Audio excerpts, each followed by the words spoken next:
Should you buy or lease a car? The long-term truth that most people overlook when they go to think about buying or leasing. It's a financial trap. Leasing is definitely a financial trap. I mean, at first glance, leasing might look like it's more attractive, lower monthly payments, newer vehicles, less hassle. But when you dig deeper, the long-term financial impact, a very different picture begins to emerge.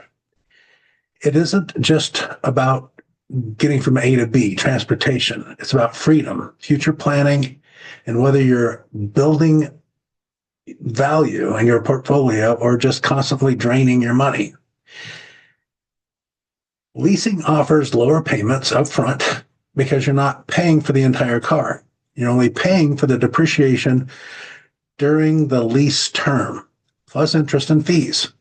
It's more like renting. It's not more like renting, it is renting. You're basically just renting the car.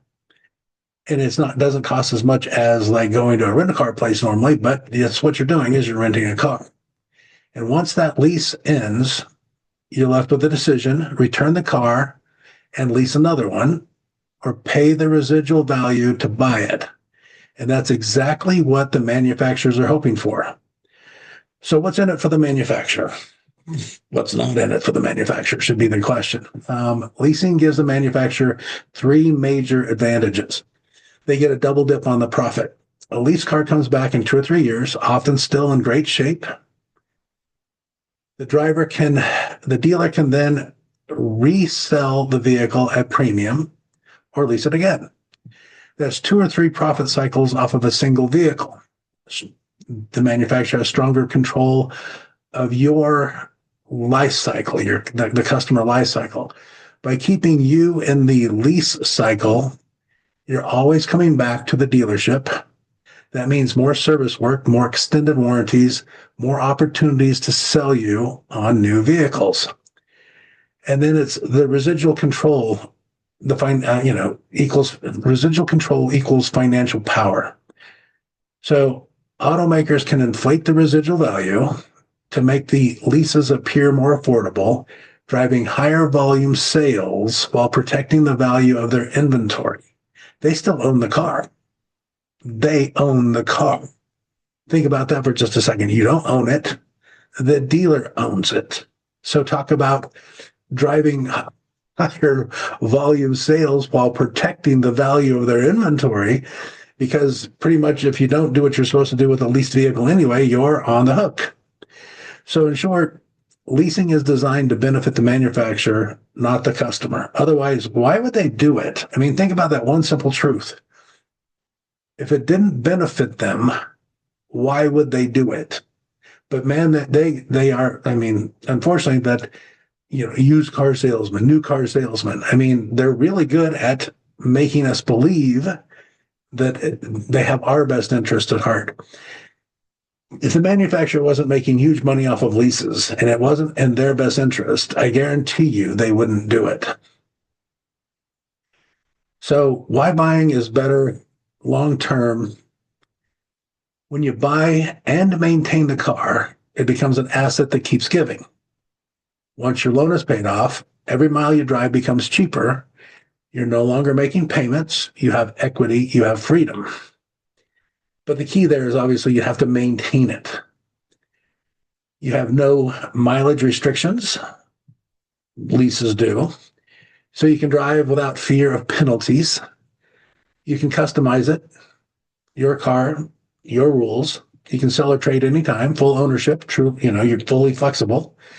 You're not trapped for that. I mean, what if you actually got into a car that you just couldn't stand on a lease? Well, so sad. Until the lease is over, you're in it.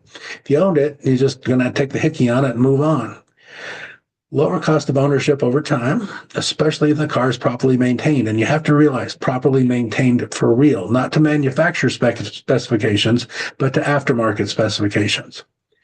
And then the long-term financial breathing room. You've got no more monthly payments. But the reasons to buy just keep going on and on. Most people don't have the retirement they should because they never keep a paid-off car long enough. because they don't maintain the vehicle. So they convince themselves it's not worth fixing. Then they go finance another one and the cycle repeats. So let's break that down. You buy a car, you finance it for 5 or 6 years. Instead of maintaining it, you drive it until it starts having problems. You panic, you trade it in, and go back in debt. And you do this every few years. So you're never without a payment. And over 20, 30 years, that could cost you hundreds of thousands of dollars in lost opportunity. So if your average payment is $750 on a new car, that's $9,000 a year. Over 30 years, that's $270,000. That's not counting interest, insurance premiums, taxes, your lost investment growth. That's literally, I mean, think about how much money we're talking about over a 30-year period. And if we can break the cycle, you drive for 10 or 15, 20 years after the payment has been completed. So you're payment free after year 5. And you reinvest the money in retirement, property, passive income. You eliminate the financial stress of always owing something. Think about it. If you're leasing, you always owe, and you're not even buying it. You don't own it. So one decision, keeping your paid off car maintained, can radically change your financial future. The number one reason that people in the United States of America don't have as good a retirement as they're supposed to is because of cars. Because we don't take care of and maintain and drive our cars for a long period of time. Because we want to keep up with the Joneses. We want to do this. We want to do that. We like the new car smell. You know, I mean, the new bells and whistles. I mean, why do you think that Apple phones and everything are always come up with new features? Because if we don't have the latest features, then, oh my goodness, you know, we're not living our best life. Well, I believe that living your best life is taking care of your money and having your money work for you instead of you work for it. And if you've always got a payment because you keep buying new cars and always having that new car payment, or you're leasing, then neither one of those are unless you're financially independent. If you're truly financially independent and money doesn't matter, it doesn't matter. I mean, why listen to this conversation to begin with? But if you're not financially independent, and you're still working for your money, don't you want to stand a chance of your money working for you? Because most people are still going to go out and lease a lot. Maybe not most, but a lot of people are still going to lease. Again, if it's not good for the manufacturer, they're not doing it. But, you know, the people want a new car every few years. You know, they're afraid of big repairs.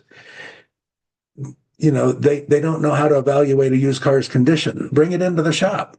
Let us evaluate it. They don't want to deal with maintenance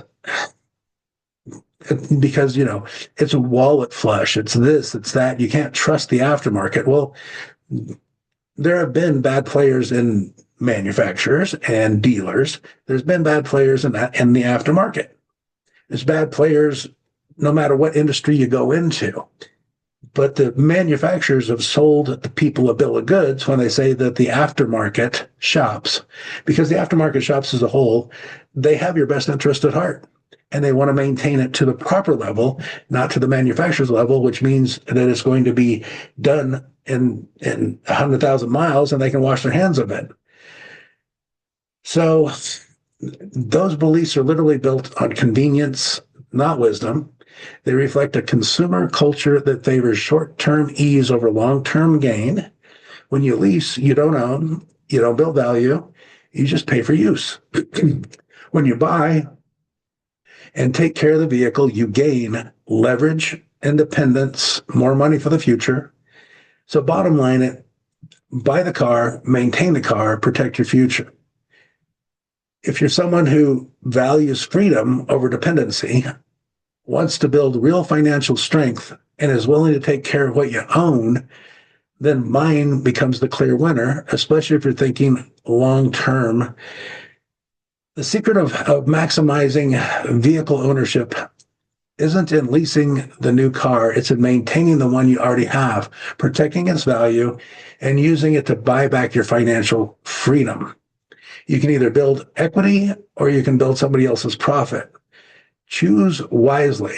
Your retirement might depend on it. Don't wait for something to break. Preventive maintenance is the key to driving your car safety, and making it affordable for years to come. Schedule a full service inspection, get a plan together on what it takes to maintain your car properly, and let's really start building the best financial future that you possibly can. The best financial decision might be sitting in your driveway right now if you're not leasing. Just saying.